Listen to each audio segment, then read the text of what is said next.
કોણ કહે છે કે પ્રધાનમંત્રી નરેન્દ્ર મોદી બોલે એ નથી કરતા? ખાસ આ સાંભળજો આ વિડીયો. આવડી મોટી દિલ્હીની સરકાર તમારી બેઠી છે, તમે જનતાનું દિલ જીતવા માટે કઈ કરો, પણ ના, એ તો કે અમે 5-50 પત્રકારોને જીતી લઈશું, 2-4 છાપાઓને પોતાના કરી લઈશું, કામ ચાલી જશે. એમને એ જ લાગે છે. બોલો. અને આ પત્રકારો સવારથી અહીં બેઠા છે, આવીને કેટલો મારી પર પ્રેમ વર્ષા કરી તમે જુઓ છો. આ સવારથી બેઠા છે, આ ફોટોગ્રાફરો બિચારા ફોટા પાડ્યા કરે છે. કાલ કાંઈ છપાશે નહીં. એમણે મહેનત નથી કરી છે. આમ પેન પકડી રાખે છે, કંઈક કામનું તરત લખી લે છે. કારણ ખાધા પીધા વિના બેઠા છે.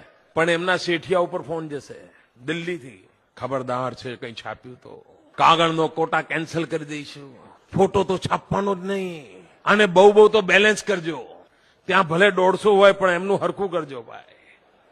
એટલે આ બધી મહેનત કરે, આ બિચારાની મહેનત પાણીમાં જવાની છે, મને ખબર છે.